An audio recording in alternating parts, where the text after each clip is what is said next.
Comenzamos con la mesa de profesores de ciencias. Bueno, decía antes que de ciencias de la salud. Bueno, dejémoslo un poco mezcla de todo, pero básicamente estamos un poco relacionados todos con la salud.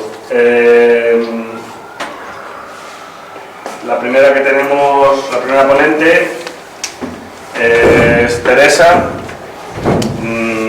Bueno, me ha tocado presentarla varias veces, así que como me ha tocado presentarla varias veces y tiene un currículum amplísimo, vale, vamos a dejarlo en que es una investigadora del cáncer, doctora en farmacia, vale, y pues está muy relacionada con el cole, porque es madre de 2 alumnas y bueno, pues es la mujer, pues no sabéis de algunos, de Jesús, que fue tutor de algunos de los que estéis por aquí, si no me equivoco.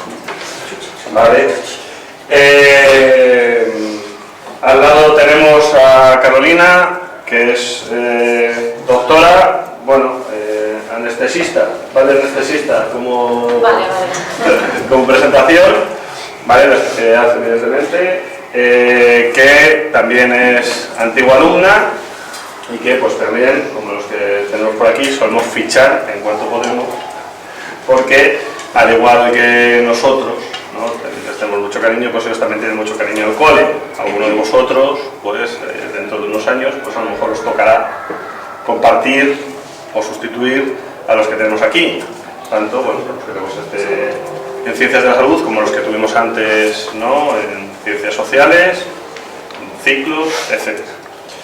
Al lado Laura, psicóloga, trabaja en terapia con básicamente niños y adolescentes, ¿vale? Bueno, como evidentemente sabéis algunos, psicología está bastante asociado también al tema de ciencias de la salud, pero bueno, es una carrera que se puede acceder tanto por el lado de ciencias como por los que estáis en ciencias sociales. Aquellos que, bueno, pues de mi tutoría le puede interesar también la psicología, pues luego nos cuenta cómo funciona el tema, aunque bueno, con los cambios de leyes a saber cuándo nos toque. Y por último, Guillermo, que otro que tiene un currículum bastante largo, pero básicamente para lo que os puedo ofrecer es licenciado en odontología, ¿de acuerdo? Y bueno, pues es profesor de un máster de endodoncia, está muy especializado en endodoncia, ¿vale? Y también pues antiguo alumno del cole, de hecho antiguo alumno de los que estamos por aquí, para ser más concretos, y que lo que os decimos, pues bueno, pues para que veáis también un poco la idea, ¿no?, de los que estáis por aquí, que al final, bueno, pues os tratamos tan mal que incluso años después y trabajando completamente fuera y en otras ciudades, os acercáis a echarnos una mano cuando podéis. Evidentemente, pues el cariño que reciben es el mismo que vais a recibir vosotros. Y tampoco me enrollo mucho más, porque los que tienen que hablar son los que tienen, así que le cedo la palabra a Teresa. Gracias, señora. Bueno, pues buenos días a todos. Como somos 4 y bueno, pues el tiempo es limitado, no me voy a enrollar mucho y directamente pues voy a pasar a presentaros. Básicamente, primero, hay una primera parte en la que os voy a contar pues en qué consiste mi trabajo, qué es lo que hago, y una segunda parte, cómo he accedido o cuáles son los pasos que he tenido que dar para llegar pues, a este puesto que ocupo ahora mismo, ¿vale? Entonces, bueno, pues aquí veis, yo por un lado, como ya ha dicho Miguel Álvaro, soy investigadora en el Centro de Investigación del Cáncer y pertenezco también al Servicio de Hematología del Hospital Universitario de Salamanca.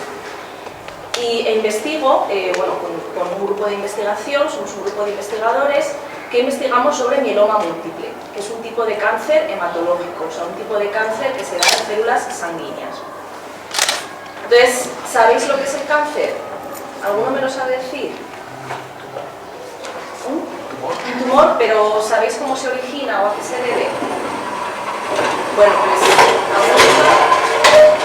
con el cáncer básicamente, una célula sí que sabéis lo que es, ¿verdad? Y sabéis que la célula tiene capacidad de dividirse. Bueno, pues el cáncer se origina cuando esa célula sufre alguna alteración genética, alguna mutación en su material genético, en su ADN, y entonces empieza a crecer de forma descontrolada. y al crecer de forma descontrolada pues forma una masa, que es lo que decías tú, que sería el tumor. Y en el laboratorio en el que estoy yo, investigamos, entre otras cosas, nuevos fármacos o nuevas combinaciones de fármacos para tratar de eliminar esas células tumorales, ¿vale? Para tratar de matarlas. Esas células tumorales de mieloma múltiple. Y aquí os he traído, bueno, pues para que sea un poquito más visual, pues un vídeo que recoge algunos momentos de, bueno, pues de cosas, de técnicas y de metodologías que hacemos en el laboratorio, ¿no? para que os hagáis una idea. Es un vídeo, por ejemplo. Nosotros, por ejemplo, trabajamos con muestras de pacientes, con muestras de sangre, con muestras de médula ósea. Entonces, por ejemplo, aquí, esta investigadora lo que está haciendo pues, es introducir esos tubos en una centrífuga, ¿vale? Para que se separe pues, el suero, ¿vale? De las células sanguíneas. ¿Veis? Ya se ha separado, aquí está en la parte de arriba está el suero y abajo están las células sanguíneas. Entonces luego ese suero podemos hacer lo que llamamos alícuotas, es decir, lo podemos fraccionar en tubitos más pequeños que se pueden congelar y más adelante, cuando recopilemos pues, muestras de muchos pacientes, podemos analizarlas, ¿vale? Para ver pues, determinadas moléculas que estén presentes en ese suero. Y bueno, pues esto es algo similar, ¿vale? Esta investigadora, esta compañera mía, pues está procesando una muestra de sangre, ¿vale? Esto quizás a los que seáis un poco más sensibles con la sangre lo voy a pasar por algunos Aquí, por ejemplo, esta otra compañera, pues lo que está haciendo es extraer el DNA o ADN de las células, para luego, por ejemplo, pues estudiar lo que os comentaba antes, pues mutaciones que pueda haber en esas células tumorales. O por ejemplo, pues aquí esta otra investigadora lo que está haciendo es una técnica que se llama Western blot, con la cual en las muestras podemos analizar la expresión de distintas proteínas. Por ejemplo, hay determinadas proteínas que en los tumores están elevadas con respecto a una célula que no es tumoral. O aquí lo que hacemos también es cultivar las células tumorales en placas de cultivo y le podemos poner ahí en esas placas pues, fármacos y después ver si se han muerto, si no se han muerto, o sea, si el fármaco ha sido eficaz o no. ¿Vale? Y se pueden cultivar esas células pues, durante varios fases. O, por ejemplo, pues aquí lo que está haciendo esta otra persona es cultivar bacterias, porque las bacterias también nos pueden servir en muchos casos para investigar sobre el cáncer, porque podemos utilizarlas para generar muchas copias de un material genético que se llama plásmido, que luego nos permite aumentar la expresión de una proteína que nosotros queramos en una célula y ver cómo cambia su función, ¿vale? Entonces, bueno, es un poco para que os hagáis una idea de las distintas metodologías que hacemos, ¿vale? Bueno, yo aparte de ser investigadora en el Centro de Investigación del Cáncer, también soy profesora en la Facultad de Farmacia de la Universidad de Salamanca, o sea, también imparto docencia en esta facultad sobre fisiología humana, ¿de acuerdo? Entonces, para que veáis que se pueden compatibilizar ambas cosas. Y además es muy enriquecedor porque siempre, si tú tienes esa base de trabajo en el laboratorio, pues puedes también pues, contarle a los alumnos no solamente la teoría, sino pues, ejemplos ¿no? concretos de tu día a día. Entonces, bueno, pues esto, como os decía, sería un poco esta primera parte de a qué me dedico. Pero cómo he llegado a trabajar en la investigación y en la docencia. O sea, cuáles son las etapas de la carrera investigadora en el ámbito de la biomedicina y de las ciencias de la salud. Bueno, en primer lugar, este sería el paso en el que estáis ahora mismo vosotros. Si queréis dedicaros al ámbito de la biomedicina y de las ciencias de la salud, pues el principio lógico es que en esta etapa en la que os encontráis ahora, elijáis la rama de ciencias, que creo que ahora se llama ciencias y tecnología, ¿no? No está, bueno, pero la rama de ciencias, ¿vale? Que es la que yo elegí también en su momento. Yo ya cuando era más o menos de vuestra edad ya tenía bastante claro que me gustaba la investigación, entonces ya pues un poco fui pensando por dónde quería orientar mis pasos y qué carrera quería elegir en el futuro. Entonces este sería pues el primer paso, ¿vale? Me gustaban mucho pues eso, las ciencias naturales. El siguiente paso, una vez que ya termináis la secundaria y el bachillerato, pues es elegir qué carrera queréis hacer en la universidad. Y entonces, en el caso de que queráis optar por este área de investigación en biomedicina y ciencias de la salud, pues bueno, hay diferentes carreras, diferentes grados que podéis cursar. Pues bioquímica, biotecnología, biología, química, farmacia, medicina, y probablemente hay más que no están incluidos aquí. Bueno, los grados sabéis que aproximadamente pues duran entre, ahora la mayoría 4 años, antes solían durar 5 años, duran entre 4 y 5 años, y habitualmente ahora después, pues yo creo que prácticamente todos, menos en farmacia, medicina, que son las carreras más largas, pues normalmente hay que hacer un máster después, ¿vale? Y en mi caso pues me licencié en farmacia y en bioquímica. Después de llevar a cabo, o sea, de graduarme, o sea, en mi caso fue una licenciatura, pues si queremos seguir por la investigación, lo más habitual es que hagamos un doctorado, que hagamos una tesis doctoral. ¿Alguno sabe lo que es una tesis doctoral? ¿No suena de nada? Está puesto aquí, lo podéis leer. ¿Os suena al menos la palabra? A ver, una tesis doctoral es un trabajo de investigación que realizas una vez que ya has terminado la carrera, ¿vale? Durante varios años, y que cuando terminas ese trabajo de investigación al cabo de esos años, pues lo tienes que defender ante un tribunal de varios profesores doctores. Y si lo defiendes bien y ellos te dan la aprobación, pues entonces ya eres doctor, ¿vale? Entonces esto fue lo que hice yo, hice una tesis doctoral en el Departamento de Bioquímica y Biología Molecular de la Universidad de Salamanca. Y además también durante estos años de tesis doctoral, pues normalmente empiezas a asistir a congresos científicos, en los cuales los investigadores lo que hacen es intercambiar sus conocimientos y los resultados de sus investigaciones. Una vez que terminas la tesis doctoral, pues empiezas lo que se llama la etapa postdoctoral. Entonces, durante la etapa postdoctoral, lo que haces es desarrollar investigaciones en uno o varios centros de investigación, que pueden estar en España, pueden estar en el extranjero, y que normalmente son distintos al centro de investigación en el cual has hecho la tesis doctoral. Entonces aquí fue donde yo me incorporé al centro donde estoy ahora, al Centro de Investigación del Cáncer y al Servicio de Hematología del Hospital de Salamanca. Y también es muy frecuente pues, pasar tiempo en otros centros de investigación, por ejemplo en el extranjero. Por ejemplo, pues yo aquí pasé un tiempo en un centro de investigación en Holanda. Eso también es muy enriquecedor porque pues, ves la manera de trabajar en otros centros de investigación, en otros países, etc. Aparte de bueno, pues aprender inglés, que es el idioma en el cual se publica, o sea, en el cual se mueve la ciencia, ¿vale? En el cual se publican todos los trabajos científicos. Y luego ya finalmente, una vez que ya has pasado varios años en esa etapa postdoctoral, en la cual ya has realizado tus investigaciones por ti misma, porque durante la etapa de tesis doctoral, que eso se me olvidó decirlo, tienes unos directores, hay unas personas que dirigen tu investigación. Pero luego ya en esta etapa postdoctoral ya empiezas tú a ser independiente. Entonces ya llega un momento en el que si tienes suerte, si tienes currículum, pues puedes llegar a tener tu propio grupo de investigación, ¿vale? Normalmente pues porque sacas una oposición de investigador titular en lo que se llama un organismo público de investigación, no sé si os suena el CSIC, que es el Consejo Superior de Investigaciones Científicas, o bien pues porque sacas, en mi caso por ejemplo, una plaza como profesora en la universidad, ¿vale? Porque los profesores de la universidad pues son docentes, o sea, es decir, dan clases en la universidad, pero también investigan, ¿vale?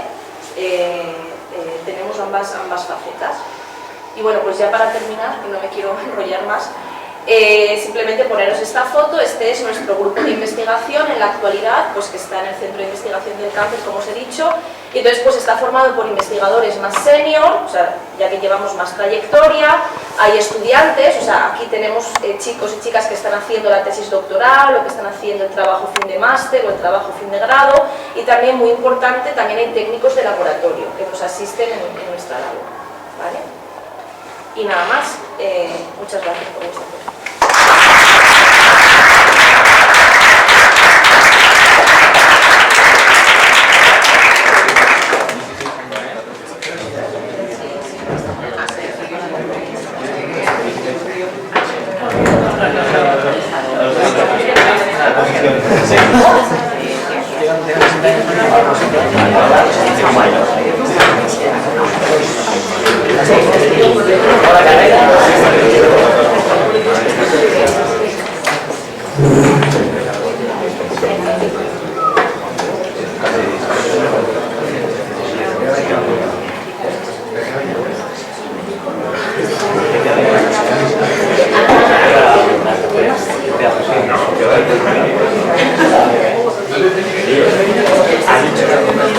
Bueno, pues nada, yo me llamo Carolina, fundamentalmente soy anestesista y bueno, pues vengo a contaros un poquito lo que es la medicina y ciencia, ¿no? Porque esto al final es una mesa de ciencia. La primera anestesia que se hizo en el mundo o que está registrada es un señor que se llamaba Morton y fue en Boston. Y fijaros, fijaros lo que era. Pues aquí un montón de gente vestida, súper con sus trajes, y una persona que administró éter pues aquí veis aquí, ¿no? Con un dispositivo súper sencillo, y aquí está el cirujano quitando un tumor del cuello, ¿vale? O sea, eso fue la primera anestesia. Esto es ayer, ¿vale? En el quirófano en el que yo ahora estoy trabajando. La foto se ve mal porque la luz que tiene que haber el quirófano era así, pero bueno, veis un montón de aparatos, es una tecnología súper desarrollada. Todo esto son fármacos que se le está administrando al paciente, y bueno, toda esta monitorización. Aquí, que no se ve, está tapado, está el paciente. Entre esa etapa, esa primera anestesia de Morton y la de mi compañera, que es la residente que estaba a mi cargo, la doctora Blanco y yo, esos 200 años, un poquito menos, ¿qué es lo que ha pasado ahí? Lo que ha pasado ahí es que ha habido mucha medicina, pero mucha ciencia, no solo medicina.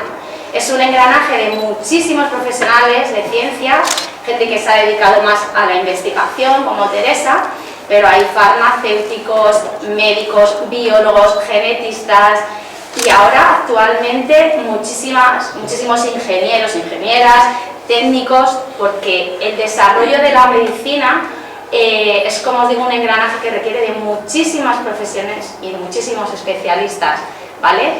Y ese salto lo hace pues eso, estudiar, formarse, ir a la universidad y luego ya cada uno decidir un poco qué es a lo que os queréis dedicar.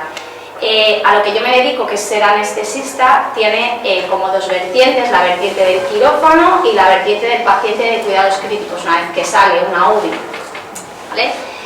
Mi labor fundamental es estar al lado del paciente, es cuidar del paciente cuando llega al quirófano, decidir qué anestesia hay que hacerle. No es lo mismo operarse de un tumor en el cuello, un tumor en la cabeza, un niño de una apendicitis. Me imagino que a muchos de vosotros os habrán operado a lo mejor de apendicitis. Es muy variado, pero mi función fundamental es ser médico en un hospital y atender a los pacientes. Dentro de la medicina no todos los médicos se dedican a estar en un hospital y atender a los pacientes. Hay médicos en centros de salud, hay otros médicos que están en laboratorio, ¿de acuerdo? O sea, la medicina es algo muy amplio, pero en general, y aunque desde Morton, que era una cosa muy sencilla, a toda esta tecnología y todo este proceso, hay una cosa que no ha variado, que es el paciente, el cuidar al paciente, el estar con el paciente, ¿vale? Las personas, ¿de acuerdo? Entonces, aunque ha cambiado mucho, quizá eso sea un poco lo que ha permanecido, ¿veis?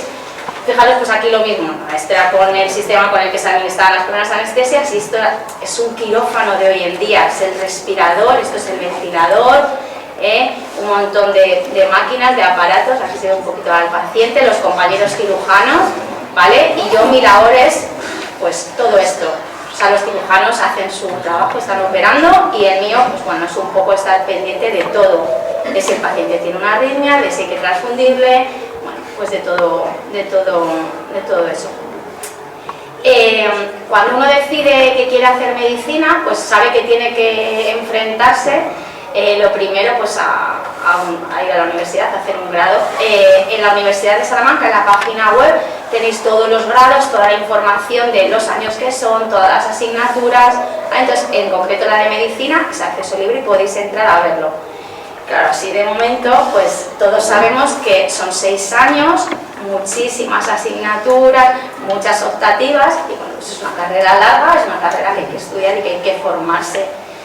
Después, una vez que acabamos esos 6 años de carrera, hay unos meses para preparar el examen MIR. El examen MIR es un examen general de unas 250 preguntas tipo test, que lo que va a hacer es que nos va a poner en orden, nos va a poner en una lista y para poder elegir la especialidad médica, ¿no? Pues oftalmólogo, alergólogo, cardiólogo, todas las especialidades, incluida la mía que es anestesia. La especialidad son otros 4 o 5 años en el que tú ya estás en un hospital y trabajas como especialista y te van enseñando, ¿no? Los compañeros más mayores te van enseñando. Esta época es una época mixta de aprendizaje y trabajo, es decir, ya estaréis contratados, tendréis un sueldo, ¿vale? Y cuando acabéis la especialidad seréis cardiólogos, oftalmólogos, anestesistas, y ahí empezará pues poder trabajar pues, ya siendo independientes, y si queréis hacer una oposición, pues hacer una oposición. Yo hice aquí la carrera, los 6 años, después preparé el MIR, siempre quise ser anestesista, elegí la especialidad de anestesia, me fui a Gregorio Marañón a Madrid, hice mis 4 años en el Gregorio Marañón de especialista, después terminé y ya, bueno, pues estuve por ahí, por varios sitios trabajando en quirófano de anestesista. Decidí volver al Marañón para estar otros 4 años en cuidados intensivos, hacer como una subespecialidad en cuidados intensivos. Ahora he aprobado la posición, trabajo como anestesista en Zamora y bueno, pues eso es un poquito lo que significa hacer medicina. Así de momento, estas baldosas, estas losas, ¿no? Nos puede parecer que se nos van agolpando encima, 6 años, muchísimo estudio, muchísimo trabajo, después el MIR, luego la especialidad, pero no tenéis que verlo así, tenéis que verlo como que os va a elevar, os va a subir, os va a dar, esas losas no se van a ir poniendo encima, no, van a ser peldaños, os van a ayudar a llegar a tener una profesión que es estupenda, que os va a permitir pues, bueno, pues trabajar con compañeros, mejorar el mundo en el que estáis, mejorar la ciencia y las letras también, por supuesto, ¿no? Porque es que hay mucha vinculación entre las dos, pero la ciencia en general ha mejorado muchísimo la vida. Fijaros, desde esa foto de Morton hasta la de hoy en día, lo que hace gran parte de la ciencia es mejorar la vida de todos. ¿De acuerdo? Entonces no lo tenéis que ver eso como losas que se apilan, sino como peldaños que os van a permitir. La medicina en concreto se ejerce en el mundo entero, en todos los sitios hay médicos, os va a permitir la movilidad geográfica, os va a permitir estar en casi cualquier sitio del mundo que decidáis y que elijáis. ¿De acuerdo? Yo ahora, me gustaría empezar un máster para cooperación internacional y bueno, pues es un campo que os permite muchas opciones, pero sin olvidar que lo más importante es el paciente, que pues, cuidarle, estar con él y bueno, que pues nada, que muchas gracias. Que ese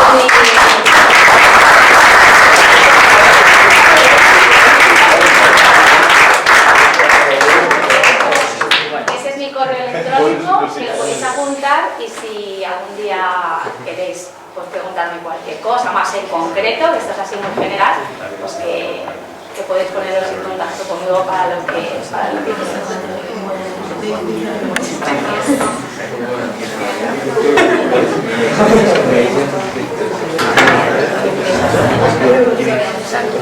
Bueno, yo soy Laura Moraleda, soy psicóloga. Voy a empezar a hablaros un poco sobre cuál es mi labor como profesional y luego un poco pues, sobre mi trayectoria a nivel profesional. Entonces, como yo tengo un centro de psicología, aquí además muy cerquita de este colegio, que se llama Laura Morales Psicología, tampoco hice más con el nombre. Y bueno, trabajo con un equipo, porque para mí el trabajo en equipo es fundamental, hay que trabajar a nivel multidisciplinar. Yo me dedico más sobre todo a la parte infanto-juvenil, es decir, de la parte de niños, más o menos desde los 4 años, es cuando empiezan más o menos los diagnósticos, las patologías y tal, hasta los 18, 19. Entonces, pues bueno, yo siempre tuve muy claro que quería estudiar psicología, creo que es una carrera muy vocacional. Con esto no me refiero que desde que naces se dice, pues yo quiero ser psicólogo, no es así. Pero sí que es cierto que creo que necesitas unos ingredientes importantes, ¿no? Que es sobre todo la empatía, la capacidad pues, de ponerse en el lugar de la otra persona y sobre todo de querer ayudarla, ¿no? Entonces, bueno, en mi centro creo que esos ingredientes son fundamentales, que la persona que acude a terapia se encuentre pues segura, en un espacio sin juicios, porque es cierto que el paso de ir a terapia es difícil, ¿no? Porque todavía hay mucho estigma. Es ir al psicólogo, ¿es que estás loco? No, ya no. Entonces, pues bueno, sí que es importante eso, que la persona que acude a nosotras, que somos un equipo de 3 personas, pues que se pueda sentir a gusto e iniciar un camino para iniciar su bienestar. Bueno, yo estudié psicología en la Pontificia de Salamanca. Siempre tuve muy claro que quería especializarme en lo infantil y en lo adolescente. Entonces, pues bueno, las asignaturas que yo más o menos pues fui cogiendo pues se dedicaban un poco pues eso, a trabajar la parte más pues, adolescente, infantil, todo lo que tenía que ver con este tipo de trastornos. Entonces me fui a terminar la carrera de psicología y me fui a Elche, que era, digo, ¿qué se me perdió a mí en Elche? Bueno, o sea, era un máster, el único máster oficial que había para formarme en infanto-juvenil. Una experiencia maravillosa, la verdad, porque un máster muy completo en el que pude realizar muchas prácticas, además a nivel extracurricular. También pues en el equipo de orientación de un colegio, como está Manuel aquí, que me gustó muchísimo, la verdad, porque siempre el acercarme a esa parte, ¿no? de la adolescencia pues me ha encantado. Luego, como tenía muy claro que quería seguir dedicándome a toda esta parte, pues inicié el máster de terapia familiar y de pareja aquí en la Universidad de Salamanca, que también trata pues eso, toda la parte de familia, ¿no? Porque yo considero que cuando a lo mejor tenemos un problema, nuestra familia pues es un vínculo, ¿no? Donde podemos sostenernos y donde pues, podemos contar nuestros problemas y nos pueden ayudar. No siempre es así, pero bueno, en la mayoría de los casos intentamos siempre recuperar como ese vínculo entre la familia. Y bueno, pues luego la parte más de adultos, estoy especializada en trauma, que es la parte un poco más complicada, porque bueno, pues nos dedicamos mucho a ahondar un poco en el sistema de la persona, de las experiencias que ha vivido, de cómo ha interiorizado todo lo que le ha pasado y poder, bueno, pues elaborar un sentido, ¿no? Que muchas veces me pasa esto, pero no sabemos el por qué nos pasa. Entonces, elaborar con un poco esa trayectoria, esas experiencias. Evidentemente todos tenemos nuestra mochila y poder entender esa mochila y poder, bueno, pues darle un sentido a eso nos ayuda mucho a recuperar ese bienestar y bueno, a tener esas herramientas necesarias que creo que todos necesitamos. Entonces, pues bueno, esto ha sido un poco así. Yo cuando terminé la carrera me fui a Valladolid a trabajar a un centro. Bueno, pues me iba bastante bien y yo decidí montar mi propio proyecto, que al final siempre ha sido mi ilusión. Y como soy de aquí de Salamanca, pues dije, ahora nunca. Yo tengo un padre que es psicólogo, que también estuvo aquí trabajando en el amor de Dios, y él me decía, pero ¿cómo te vas a meter en Salamanca, que hay muchos psicólogos? Ya verás. Yo como cuando se me mete una idea en la cabeza, pues soy así, pues dije, pues nada, allá que me voy. Y realmente, pues es verdad que es muchísimo trabajo, pero bueno, estamos en una ciudad en la que es muy importante el boca a boca y sobre todo pues cuando yo creo que tratas bien a la persona, intentas entenderla, haces que se sienta cómoda y sobre todo, pues eso, empieza a interiorizar todas esas herramientas que podemos ofrecer en terapia, pues es muy gratificante. Para mí la verdad es que es un trabajo muy bonito, sobre todo cuando doy el alta a las personas y bueno, pues realmente para mí es el momento favorito de terapia. Decir, pues mira, ya hemos terminado nuestro camino, con mucha pena que me dé, pues aquí se acaba, ¿no? Y ver que la persona, pues eso, puede seguir con su vida y sobre todo con un bienestar emocional, que al final es lo importante. Y bueno, sobre todo me dedico mucho pues más o menos con personas de vuestra edad, ¿no? Que a raíz de la pandemia sí que se ha notado mucho claro, estamos en una edad en la que necesitamos vincularnos con las personas, es que es fundamental, ¿no? El vínculo con el otro. Y cuando nos cortan eso y nos dicen, pues ahora te tienes que quedar encerrado en casa, pues realmente ahí empieza a moverse muchas cosas. Entonces, pues trabajamos mucho con trastornos de la conducta alimentaria, con problemas emocionales, con baja autoestima, con bloqueos ante los exámenes, por ejemplo, que también ocurre mucho. Tengo un examen, ay madre, Dios mío, me bloqueo, ya no sé qué hacer, he estudiado muchísimo. ¿Qué me pasa cuando ya tengo todos los conocimientos y de repente no me sale en el examen? Pues trabajamos mucho en ese sentido. Y bueno, pues es así. Luego también mis compañeras, que tengo otras dos compañeras, se dedican mucho también a la parte más de adultos. Cuando existe ansiedad o depresión, pues son ellas a las que lo derivo. Sobre todo también los trastornos de la conducta alimentaria cuando ya se han prolongado y en la parte adulta pues se dan mucho, ¿no? Así que es un poco mi trayectoria. Yo creo que es una carrera, como os digo, muy vocacional, porque bueno, no dejas de sostener mucho el dolor de la otra persona y es muy complicado también el no llevártelo a casa, sobre todo cuando yo creo que eres una persona empática. Es un trabajo que a día de hoy pues continúo yo como psicóloga y como terapeuta haciendo y transformando, porque es difícil salir de la consulta y decir, ahora pues se dejo al paciente, ¿no? No es seguir trabajando, seguir estudiando el caso.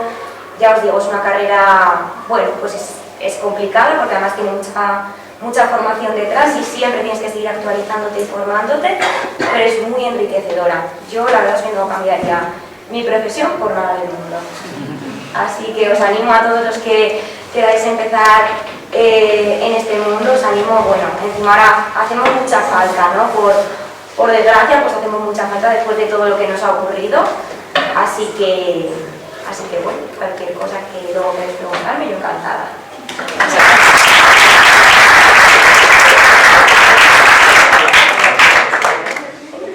Bueno, pues nada, yo, como ha dicho Miguel, soy Guillermo. Hace no mucho, quiero pensar que estabais sentados como pero bueno, cada vez nos parece más lejano. Agradecer, bueno, a Asun, a Manol y a Miguel, a Javier y a todo el colegio pues, que haya pensado en nosotros para estar aquí y que si, bueno, por lo menos pues eso, algo de lo que hemos dicho hoy sirve para orientaros o si tenéis alguna pregunta, como he dicho, nada, cualquier cosa, pues, que estamos abiertos a que nos contactéis, que luego os acordéis en casa o el año que viene decidáis otra cosa, que no hay ningún problema. Y yo creo que bueno, ahora que tenemos WhatsApp, que tenemos Instagram, LinkedIn, todas las herramientas, igual cuando nosotros estábamos ahí no era tan fácil acceder a esta gente que viene a hablar, pero ahora que tenemos todas las herramientas para contactar, pues oye, que lo aprovechéis, ¿vale? Que sea solo el Instagram para subir fotos y comentarios y esas cosas. Así que bueno, que le saquéis partido, ¿vale?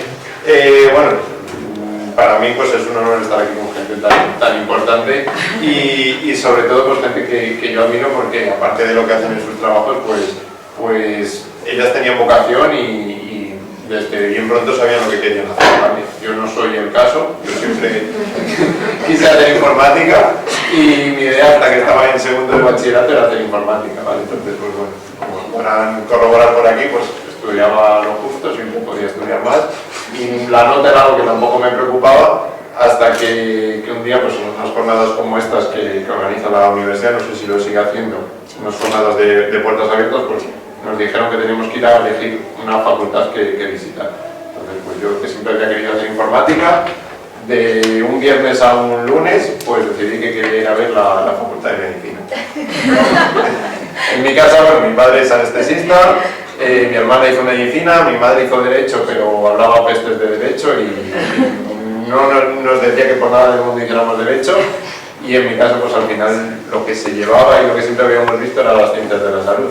Entonces, pues, yo en ese momento, en segundo de bachillerato, decidí ir a ver la facultad de medicina y el lunes pues nos plantamos allí y no vimos la facultad de medicina.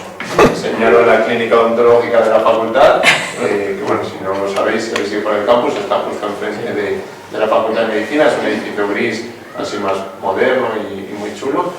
Y la verdad es que me gustó mucho porque, pues, aparte de que nos explicaron un poco cómo funcionaba, cosas que os han dicho de cómo acceder, de cómo era la licenciatura en ese momento que es un grado, pero vimos cómo realmente allí durante la carrera estás trabajando, parte de la carrera, sobre todo en cuarto y en quinto, con pacientes reales que son tus pacientes. Tú no estás acompañando a un médico como puede ser en medicina, que es el médico, sino que tú realmente trabajas allí con tus propios pacientes y al final haces lo que hacemos nosotros día a día en una clínica, ¿vale? Menor escala y siempre estás tutorizado por profesores, pero eres tú el dentista de tus propios pacientes. Y al final, pues bueno, aquí en Salamanca tenemos la suerte, que a mí me lo parece, de que odontología son muy poquitas plazas, éramos un grupo de 30 y al final es estar como aquí, como estar en el colegio. Todo el mundo se conoce, todo el mundo se lleva bien, conoces a gente de otros cursos, no sé, es algo que cuando yo lo vi, que realmente yo creo que hasta ese momento probablemente ni supiera que había una licenciatura en odontología, ni me había planteado nunca hacerlo, pero me gustó. Y desde ese momento, pues yo, que nunca había planteado esa opción, pues decidí que quería hacer odontología.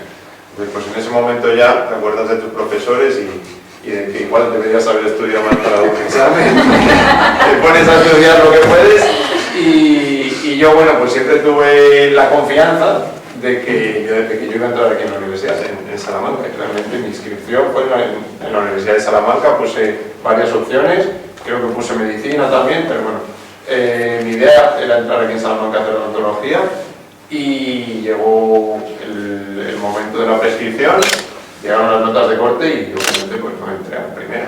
Entonces, pues nada, en ese momento nos tocó en mi casa buscar una alternativa que era, pues como ya sabréis, en España tenemos universidades públicas y privadas, en las que en la privada, pues pagando, hay veces que es más fácil acceder y odontología es el caso, porque no es como el caso de medicina, que es el Estado el que pone unos números clausus y determina las plazas que en medicina va a haber en toda España, sino que en odontología hay un poco barra libre. Entonces, es relativamente fácil abrir una facultad de odontología y crear muchísimas plazas y saturar el mercado de dentistas como estamos ahora, pero bueno, era una opción. Entonces yo empecé en la privada en Madrid, en la Universidad Alfonso X, y yo siempre todavía tenía la esperanza de que me fuesen a llamar de aquí de Salamanca, y al final, pues un 20 y pico de octubre me llamaron de que había entrado en las últimas listas. Entonces pues al día siguiente recogí todo lo que tenía en Madrid y me volví aquí a Salamanca a matricular, ¿vale? La última vez que estuvimos con ASU, pues lo hablábamos de que sale mucho mejor estudiar que estudiar en la privada, ¿vale?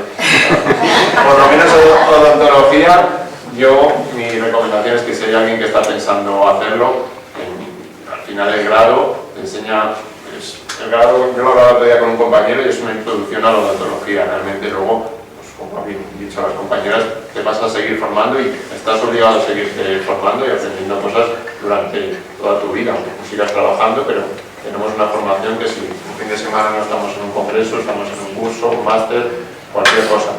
Entonces, pues bueno, mi recomendación es que si alguien está pensando en estudiar odontología, que estudie y si puede hacer a una universidad pública, mucho mejor. Luego que se gaste ese dinero en hacer cursos, posgrados, etcétera, o en irse de viaje, que seguro que está mejor invertido, ¿vale? Y nada, pues al final cuando entré aquí en odontología, acabé la carrera. Odontología es una carrera para mí que es muy bonita. Yo seguramente, pues bueno, las compañeras han hecho carreras a mí parecen mucho más difíciles. Para mí odontología es una carrera que se puede compaginar bien, que no tienes que matarte a estudiar, puedes salir, se saca un curso por año si tienes un mínimo de constancia en el trabajo y yo creo que no es complicado. Y después de la carrera, como os digo, pues hay que seguir estudiando. No se acaba después de los 5 años. Ahora mismo en España dentro de odontología no hay especialidades, tú acabas la carrera y puedes hacer todo, pero es verdad que, lo que os digo, odontología es una introducción, ¿vale? Luego tienes que seguir formándote, ir a congresos, hacer máster, cursos, aprender con alguien que si te abre las puertas de su clínica puedes aprender de él, pero hay que seguir formándose. Y yo decidí irme a Madrid a hacer un máster en endodoncia en la Universidad Europea, ¿vale? Es un máster que en odontología muchos másteres lo permiten, que se puede compatibilizar con el trabajo. Yo iba jueves y viernes y lunes, martes y miércoles trabajaba en clínica y de esa manera pues me especialicé en un campo de la odontología que es la endodoncia, ¿vale? Actualmente solo trabajo como endodoncista, ¿vale? Colaboro en varias clínicas. Si Dios lo quiere, pues pronto tendremos también un proyecto, como ha empezado Laura, pues pues un proyecto aquí en Salamanca. Y aparte, pues bueno, como ha dicho también Miguel, pues doy clase en un máster de endodoncia en la Universidad Europea Miguel de Cervantes, que está en Valladolid, ¿vale? Es un máster muy clínico, ¿vale? Yo no he seguido los pasos de profesor universitario, me quedé en el máster, ni tesis doctoral ni nada, yo estoy en ese máster porque puedo aportar un punto de vista clínico, ¿vale? Pero realmente es un máster que lo tenemos casi como hobby, por salir de la clínica, porque nos gusta enseñar y porque no realmente queremos hacer carrera de profesor universitario y no estar a una plaza ni nada. Y nada más, pues bueno, sí que aprovecho que han hablado las dos compañeras antes, pues para deciros que odontología es una carrera muy bonita y que al final englobamos parte de todo, porque al final pues somos anestesistas, no somos investigadores en nuestra gran mayoría, pero cuando ponías la centrifugadora del plasma, pues en clínicas también hay tratamientos que hacemos de la misma manera, sacando sangre al paciente, centrifugando, sacando plasma, y además también somos psicólogos. Al final tratamos sobre todo con muchos pacientes que la gran mayoría no quieren estar sentados en el dentista, es lo más rápido posible, tienen miedo, tienen traumas, y mucha gente llega al dentista y se pone a hablar de sus cosas y le toca hacer de psicólogo. Entonces, pues bueno, al final hay un meme en internet que recoge la palabra dentist, la D es de doctor, la N es de ingeniero, de engineer, y la artist es de artist, porque también tenemos nuestra parte artística. Entonces, pues bueno, luego si a alguien le interesa la odontología, yo le animo, la verdad que digo que ahora es un mercado muy saturado, veréis que hay clínicas en todas partes, en cualquier esquina, pero bueno, pues es muy bonito y yo creo que como profesión la verdad que si te gusta merece la pena hacerlo. Muchas gracias.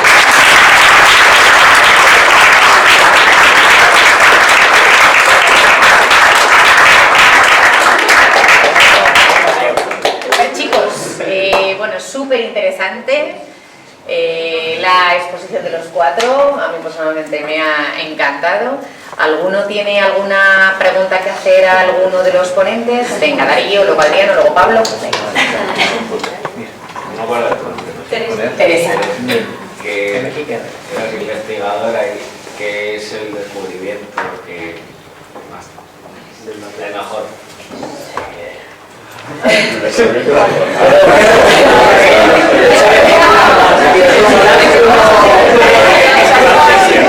Entiendo la pregunta, ya es un paso. ¿Me quieres preguntar cuál ha sido el descubrimiento? Puede ser. En mi caso. La mejor investigación. Sí, no, te he entendido. A ver, una cosa que a lo mejor es como un...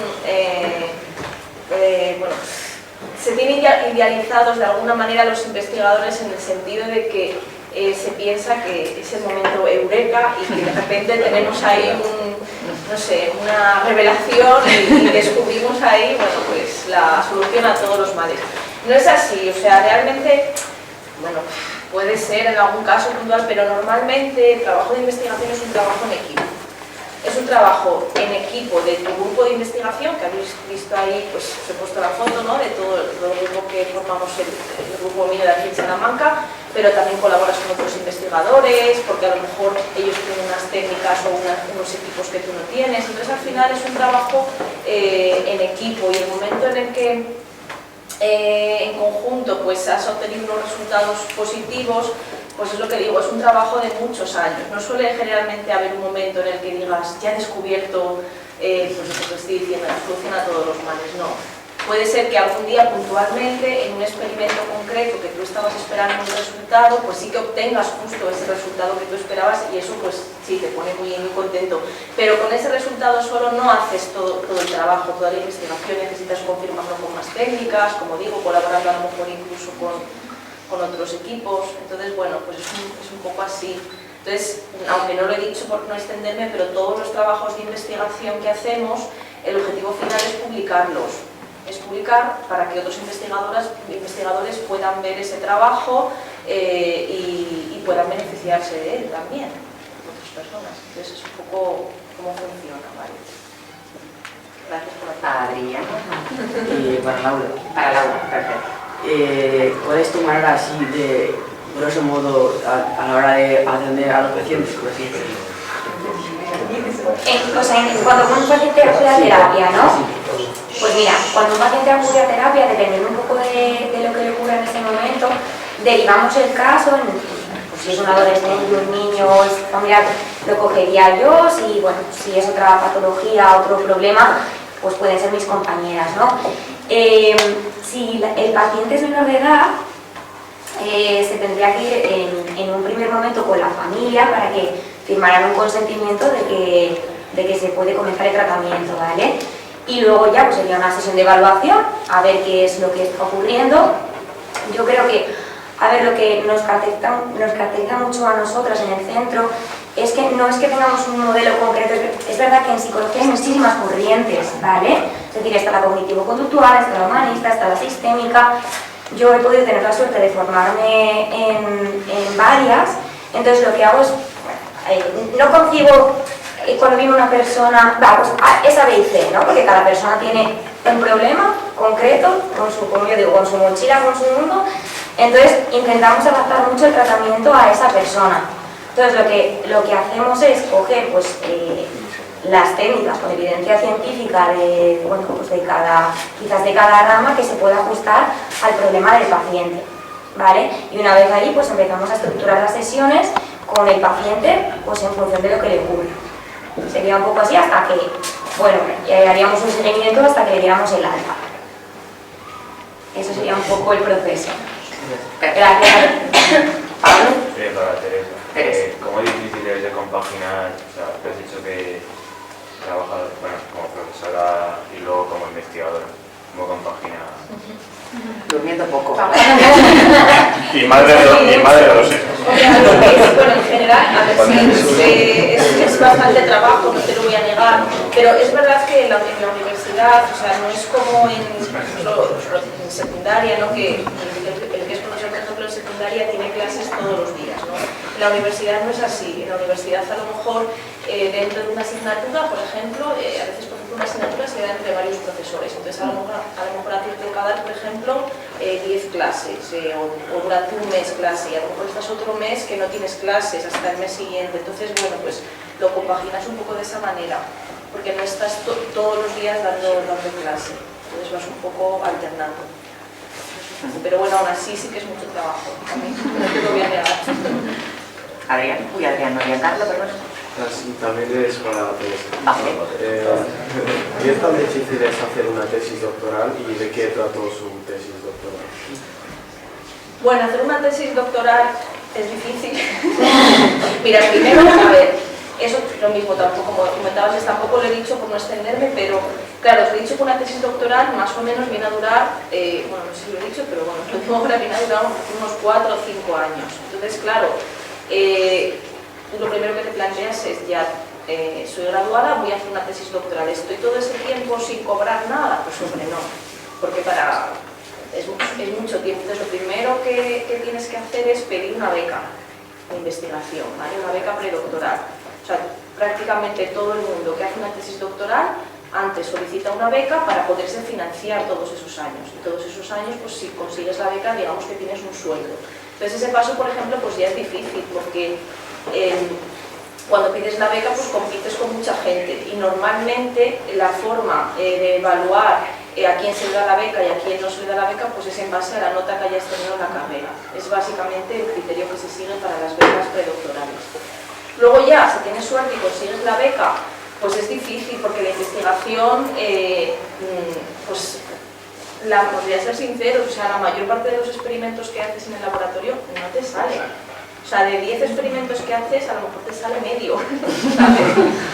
O a veces haces un experimento, lo vuelves a repetir, porque nunca puedes hacer un experimento solo una vez, tienes que repetirlo varias veces, ¿vale? Para confirmar el resultado, pues a veces te pasa que lo haces y te sale, lo vuelves a repetir exactamente igual, o tú crees que lo has hecho exactamente igual y no te sale, entonces es difícil. Pero bueno, se consigue, o sea, al final todos los chicos que tenemos en el laboratorio haciendo la tesis, pues antes o después la sacan adelante, o sea que es difícil, pero se consigue. Y luego también, aparte de la parte laboral, no, trabajo, también son unos años bonitos porque también pues, con tus compañeros pues, también sales a tomarte algo y bueno, pues si consideres que haya un buen ambiente de trabajo en el laboratorio, pues también tienes tus momentos de ocio con los compañeros que te lo pasas bien.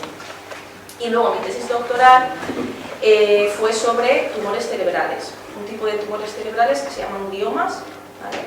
Y bueno, investigábamos, lo que investigué fue un fármaco como coadyuvante, o sea, a ver, de una forma más sencilla, lo que intentábamos era ver si un fármaco que ya se usaba como antidiabético, ¿vale?, podía tener un uso para ayudar a otra terapia que se estaba probando en el tratamiento de los gliomas. O sea, ver si ese fármaco, junto con esa otra terapia para tratar los gliomas, que era una terapia génica, potenciaba el efecto de esa terapia génica.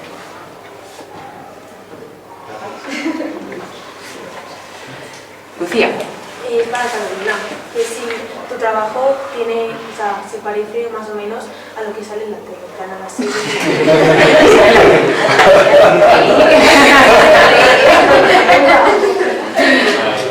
No mucho, porque los anestesistas, bueno, no mucho, la verdad, no mucho, porque los anestesistas casi nunca salen en la tele. Siempre es el cirujano el que dice adrenalina, atropina.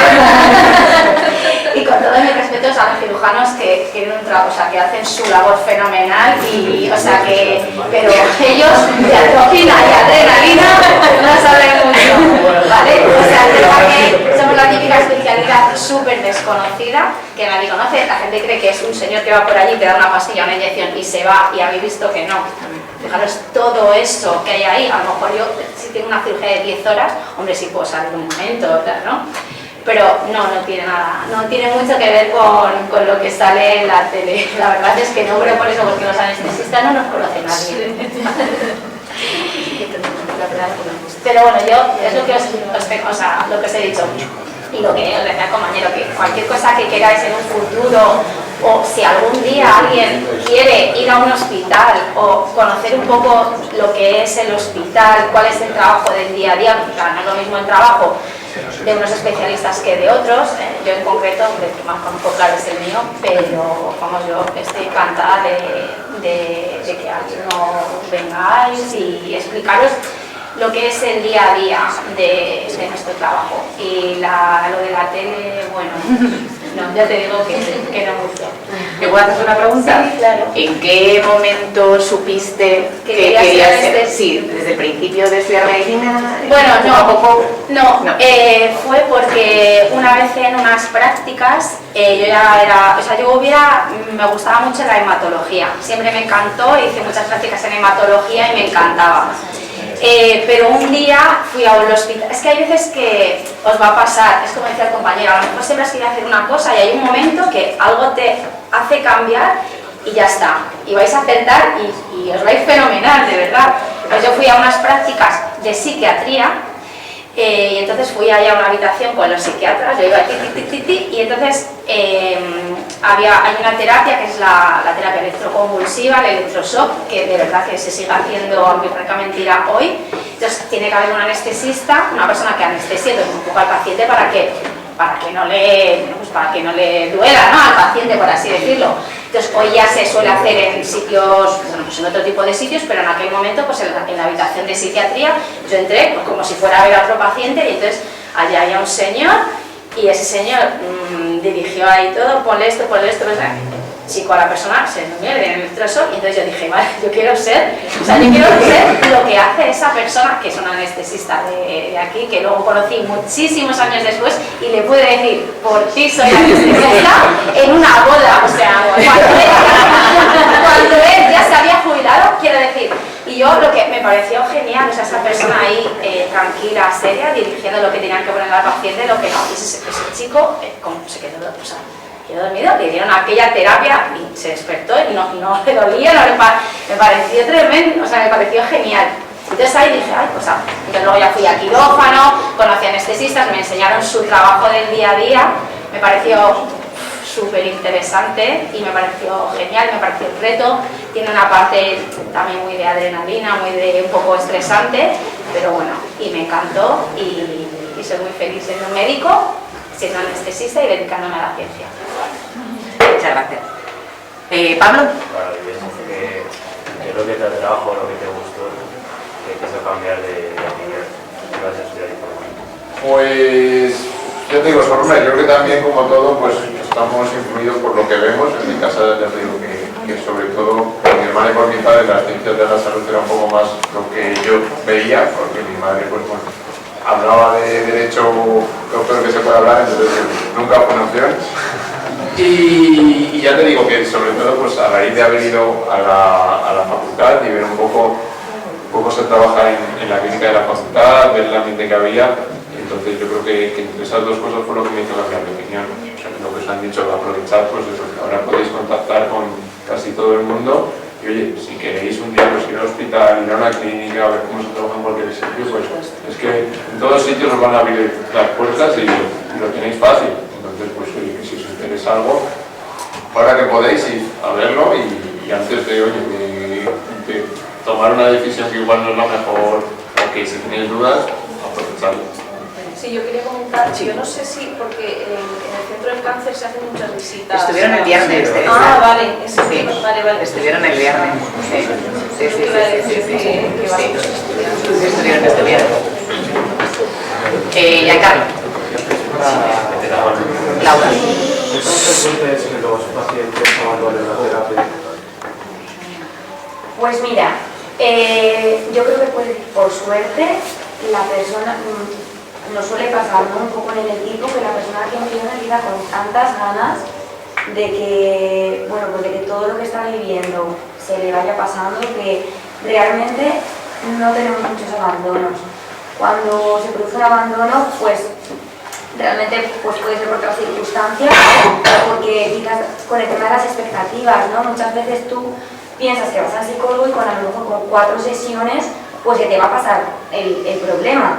Pero bueno, realmente esto es un trabajo previo que hacemos las personas que estamos en el equipo, de reajustar expectativas y decir, mira, pues esto, dependiendo un poco de lo que te ocurra, tiene un tiempo determinado. A veces puede ser más, a veces puede ser menos, dependiendo un poco también de tu historial de vida, de tus recursos de afrontamiento, de muchas cosas. Pero bueno, abandonos como tal, algunos puede ser que hayamos tenido, pero no son frecuentes en este sentido. Eva. Para ti, Laura, ¿entraste en psicología por letras o por ciencia? Pues mira, es que esto, claro, ha cambiado mucho, porque, a ver, yo odiaba las matemáticas. ¿Vale? Se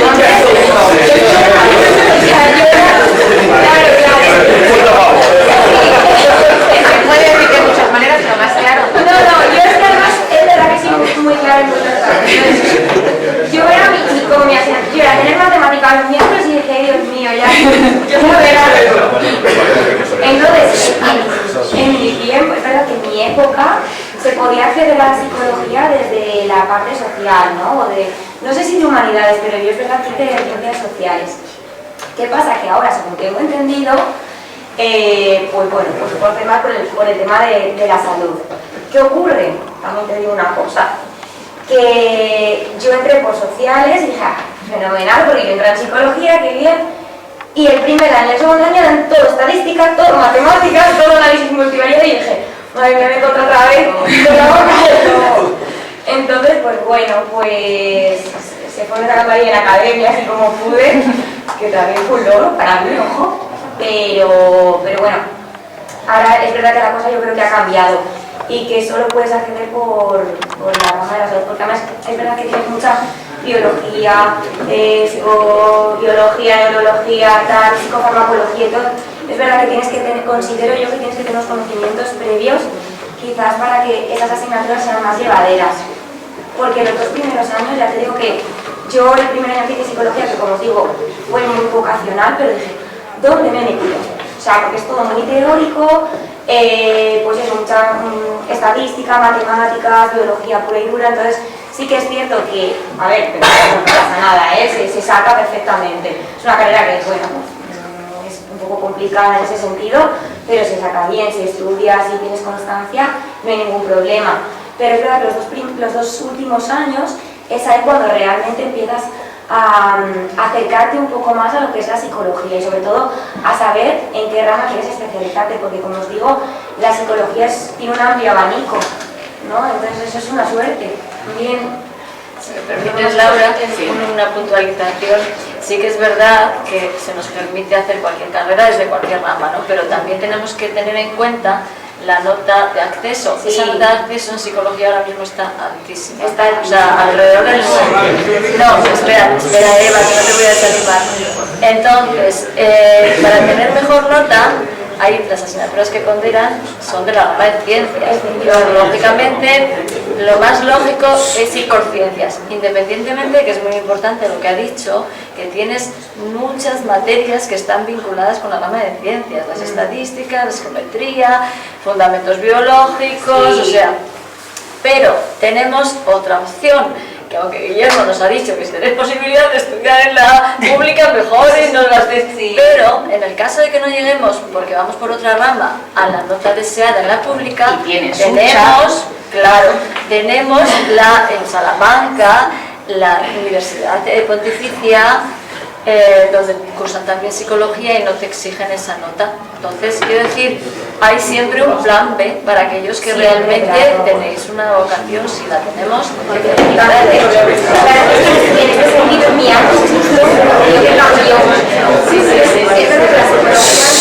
Perdona, Laura. Chicos, ¿seguimos manteniendo silencio? Gracias. Sí, lo comentaba, puntualizando también un poco lo que ha dicho Manuel, que tiene toda la razón. Es cierto que es que en mi año, justo cuando yo hice en ese momento de selectividad, ¿no? Claro, cambiaron, era sobre 14. Entonces yo, pues sí, saqué un 8 o algo así, entonces ahí estaba en un 10 y pico. Con lo cual, bueno, pues yo sí que tuve la oportunidad de estudiar la Ponti y luego me llamaron de la USAL, pero ya habían pasado 3 meses y ya estaba como muy adaptada, entonces pues, bueno, pues es verdad que ya continué mis estudios allí, pero bueno, sí que es cierto, claro, lo que dice Manuel, sí. Hay alternativas. Hay alternativas, siempre y cuando os guste, vamos, yo creo que Lucía, ganéis mucho dinero.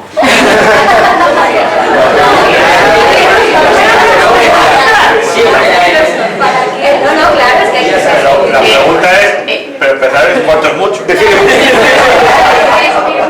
es un poquito menos que Ronaldo y tuyo.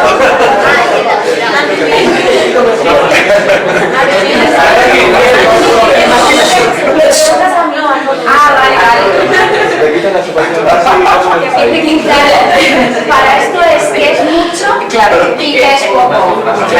En función del tiempo que trabaja. Claro, yo sí, en una guardia trabajo 24 horas seguidas, claro, pues me paga. Claro, la gente dice, bueno, no sé, a lo mejor quiero decir, cuando tú vas a un fontanero a arreglarte a una casa, claro, a mí no me pagan eso por 24 horas. No, claro. Pero yo estoy muy contenta con lo que, yo estoy contenta con lo que, yo no trabajo en la privada, solo trabajo en la pública como anestesista, puedo tener, tendría trabajo para hacer mucho en la privada, sobre todo los años que trabajo en Madrid, pero bueno, no lo he querido porque prefería, bueno, pues dedicarme al final a otro tipo de cosas, de formación. Me gusta mucho la enseñanza, entonces aunque yo no soy profesora titular, me dedico mucho a la formación de los residentes y bueno, entonces yo con lo que gano suficiente para tener una vida, quiero decir, no gano, claro, una gran parte de mis compañeros te dirán que no, que ganamos muy poco, que tal, y es verdad que hacemos muchas horas muchas veces, pero yo no necesito trabajo. Y sobre todo, pago mi hipoteca, pago mis cosas, si me quiero comprar un día una zapatilla me la puedo comprar, si quiero hacer un regalo lo puedo hacer, pero porque yo no tengo perspectiva de tener un yate, entonces eso mucho poco es muy relativo. Yo es que tengo una vida. Y pensad en la inversión que supone previamente los 6 años de carrera, más los 2 años de MIR, más el tiempo que luego prepares la plaza, más todos los cursos de formación que vas haciendo, todo eso no es gratis. Todo eso supone mucha pasta. Entonces, ¿gana mucho dinero? Es que te lo has currado muchísimo para llegar a donde estás. Mis amigos con 17 años estaban trabajando en una carpintería y ganaban, yo qué sé, 1.200 euros, que tenían en el bolsillo con 16, 17 años. espectacularmente contentos. Pero con 30, 35 años seguir ganando 1.200 euros, se te complica la existencia bastante, ¿no? Entonces, yo con 23 años seguía estudiando y tenía la propina que me daban mis padres. A la hora de salir era complicado, sobre todo con mis amigos que iban con sus 1.200 euros al mes solo para ellos, porque manutención y demás la tenían en sus casas. Luego, evidentemente, cuando encuentras trabajo, pues no eres un tipo que simplemente tienes la ESO, tienes una cualificación, tienes una formación, y es que hay veces que por puro rango no puedes cobrar menos de un salario. ¿Que ahora sí está mal pagado? Sin ninguna duda. Ya no lo de profesor, que no es que estemos mal pagados, es que... pero pensando en esas cosas salvajes de guardias de 24 horas o de más, y de terminar el turno de noche y al día siguiente entrar a media tarde... No se pagan, claro. O sea, si tú estás 24... O sea, hay cosas que no se pagan. Pero bueno, ya está, lo que se ha decidido, lo que socialmente se ha estipulado es que tienes que cobrar esto, pues ya está, fenomenal. Que hay muchas cosas que no se pagan, pues como el resto de compañeros que se dedican a otro montón de cosas y tal, pues claro que hay muchas cosas que no... El pobre ingeniero que no le salga el tal y está a las 3 de la mañana, y los que tienen negocios propios o que trabajan por cuenta ajena, o sea que, pues eso, que están pendientes o que tienen un problema en su negocio, pues todo eso, claro, a lo mejor esa persona gana mucho poco, pues no lo sé. Una persona que invierte en un negocio y le va bien, ¿es mucho poco? No lo sé. Claro, es que es muy difícil de valorar, pero lo que tenéis que hacer es estudiar, informaros. Pero por eso, porque os digo, porque es que son peldaños que os va a dar para ser más libres, para vivir mejor y para mejorar el mundo. Yo creo que si realmente tenéis una vocación, no vais a perseguirla por el dinero, que evidentemente a todos nos gusta tener un sueldo digno y podernos comprar pues, las cosas que nos gustan, los que necesitemos, pero si tienes una vocación la vas a perseguir para satisfacer esa vocación, porque te sientes bien, no por el dinero. Yo, por ejemplo, en el caso de la investigación, ya os digo que es, vamos, seguro que en la televisión habéis oído muchas veces la poca financiación que hay para investigación. O sea, yo tengo 42 años y estoy ahora empezando a estabilizarme con eso, como profesora de la universidad, que ni siquiera todavía tengo una plaza fija. O sea, hasta entonces he vivido de becas, o de contratos de 2 años, o de 2, y cuando se me acababan solicito otra beca, o sea, y seguí ahí pues porque me gustaba, y ya está, y tienes momentos muy complicados porque a lo mejor tienes hijos, y entonces, y eso, como tienes que ya andar pidiendo una beca, pues tienes que andar invirtiendo mucho tiempo en eso, compatibilizando con la vida familiar. Entonces, yo creo que os aconsejaría y os motivaría que os movieseis más por la vocación que por el dinero, que repito, que todo el mundo también, o sea, queremos que nos paguen dinero, por supuesto. Y eso, en mi campo, pues cuando estás de becaria y eso, pues cobras una cosa muy normalita. Claro, evidentemente, pues a medida que vas ascendiendo, o si llegas a ser profesor titular o catedrático, pues hombre, ahí ya sí que tienes un sueldo bastante bajo, pero hasta que llegas ahí cuesta mucho. No, pero Tenías palabra primero. Hombre, claro, ahora un poco, yo decidí, como digo, montar mi propio proyecto. Al final ahí tienes que hacer una gran inversión, ¿no? Pero opino lo mismo que mis compañeras. Yo tenía claro que, a pesar de que, como os digo, mi padre es psicólogo, mi madre estudió también psicología y me decía, pero ¿dónde te vas a meter con un centro en Salamanca? Hay muchísimos psicólogos, hay 2 facultades de psicología. Pero bueno, yo al final tenía tan claro que me quería dedicar a esto que me movió muchísimo más el entusiasmo, las ganas y la motivación que realmente el tema económico. Entonces, yo creo que cuando apuestas por lo que tú quieres y por lo que te motiva y por lo que te gusta, bueno, pues se reajustará todo el tema de las expectativas económicas, siempre y cuando, claro, pues persigas lo que te gusta, ¿no? O sea, que yo también opino como ellas y que hay que hacer siempre lo que uno quiere, independientemente de a todos nos gusta vivir bien y nos gusta tener nuestro colchoncito ahí para poder viajar y poder... Pero bueno, eso se va también un poco haciendo con la trayectoria que cada uno vaya eligiendo. Pero siempre por lo que os apasione, por lo que os motiva, ahí encontraréis también esa parte de beneficio.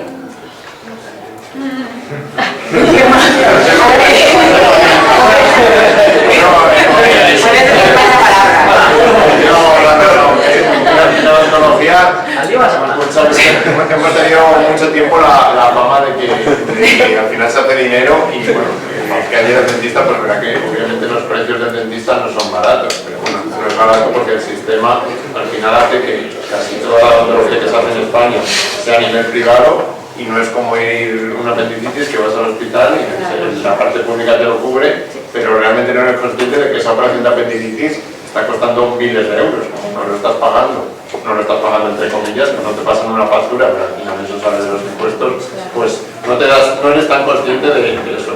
Pero al final en odontología, que tiene una clínica o el dentista que trabaja en su consulta, pues tiene que hacer mucha inversión para poder llevar a cabo un tratamiento. Al final la inversión, pues tener un local, estar formado, pagar un máster, tener a personal que trabaja, pagar luz, agua, y luego al final en España hay dos cosas que no se pueden decir, que soy dentista y me voy a casar. Una de esas dos cosas, eres una hucha con patas y llegar a sacar dinero de todas partes. Cuando te vas a casar, pues vas a preguntar por un restaurante que vale normalmente 30 euros, y si te vas a gastar el menú, te vas a casar el menú son 150. Pues ser dentista es lo mismo. Si vas a comprar escayola al Leroy Merlin, la escayola vale un saco de 10 kilos, 3 euros. Si eres dentista, la escayola de uso odontológico son 50 euros. Entonces, al final tenemos muchos gastos, sí que es verdad que eso en España tenemos un modelo privado y obviamente la odontología yo creo que es cara, pero también es verdad que yo creo que la odontología en líneas generales en España funciona mucho mejor que en otros países donde hay más parte pública, como puede ser el Reino Unido o Francia, que tiene un sistema más híbrido. Creo que el hecho de que sea privada da más calidad, que habrá casos y casos. El que esté pensando en meterse en odontología por hacer dinero, pues o su padre tiene una clínica que funciona muy bien y se la va a dejar, o no te vas a hacer millonario y no vas a aspirar a tener un yate, ¿vale? Y al final, si ganas dinero, puede ser que ganes dinero, vivas bien, como han dicho las compañeras, y vivas cómodamente, pero te va a salir del cuerpo. Al final, pues eso, hay que seguir formándose. Yo el fin de semana, cuando no estoy en el máster en Valladolid, que es jueves, viernes, sábado, pues estoy haciendo un curso o estoy en un congreso, pues al final sí que es verdad que muchas veces te limitas de vida social para estar formándote, eso luego ya también va en cada uno, y lo que os decía antes, ¿vale?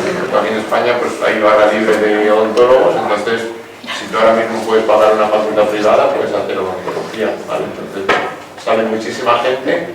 Y es verdad que ahí sí, no está igual en todas partes de España, por ejemplo, hay mucha gente también que se está yendo a trabajar al extranjero porque en muchos sitios no es tan fácil hacer odontología y necesitan odontólogos, entonces hay mucha gente que se va a Francia, a Países Bajos, y ahí los sueldos son mucho mejores que aquí, y es verdad que también nos da una experiencia, nos ayuda a aprender un idioma y es una experiencia muy buena que mucha gente está haciendo.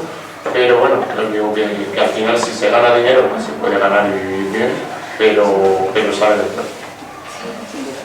La última pregunta, Juan. Para Teresa, cuando te tocó, digamos, defender tu tesis doctoral, ¿cómo te sentiste nerviosa, preocupada, ya que significaba 4 años de tu vida? Claro que estás un poco nervioso. Al final, en la defensa de la tesis doctoral, lo que haces es primero una presentación donde resumes todo ese trabajo de los 4 años. Bueno, primero se escribe, ¿vale? Entonces tienes que presentar pues, un tocho con todo ese trabajo. Eso lo haces antes de ese día. Y luego el día de la defensa pues haces una presentación donde resumes ese trabajo. Y una vez que has hecho la presentación, el tribunal de doctores que hay allí pues te hace preguntas sobre tu trabajo. Entonces, pues claro, sí, hombre, evidentemente sí que estás un poco nervioso porque no sabes lo que te van a preguntar, no sabes si vas a saber defenderlo y porque, claro, pues quieres hacerlo bien.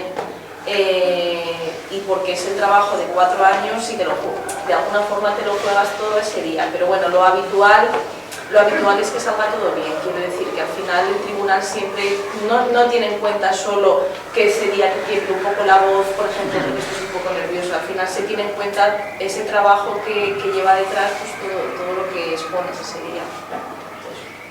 A ver, la última pregunta de Giancarlo, que levantaron la mano a la vez.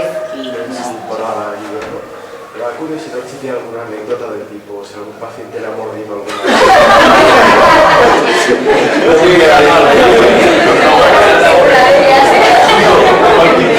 Lo bueno de la odontología es que al final pues lo tratas con mucha gente y te pasa mucho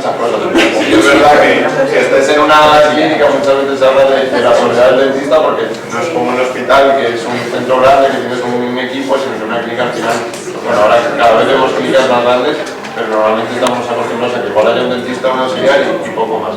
Por eso también nos gusta, es verdad que cuando hay dos dentistas en un grupo, al final la conversación siempre va a virar hacia los dientes, porque es verdad que somos así de pesados y no sabemos desconectar, y la vida social muchas veces, no sé por qué, pero la acabamos haciendo entre dentistas. Entonces siempre cuando te reúnes en cursos, en congresos y demás, pues al final siempre acabas saliendo de y es muy interesante. A mí me parece una profesión muy bonita. Es verdad que lo que os decía antes de que la carrera a mí no me pareció complicada, yo creo que es llevadera, pero bueno, tienes que asimilar que al final vas a estar durante toda tu vida profesional, que son muchos años, vas a estar formándote para estar al día y pagando esa formación. Pues sí ganas, pero lo que ganas por los sitios es Bueno chicos, pues muchísimas gracias por vuestro tiempo.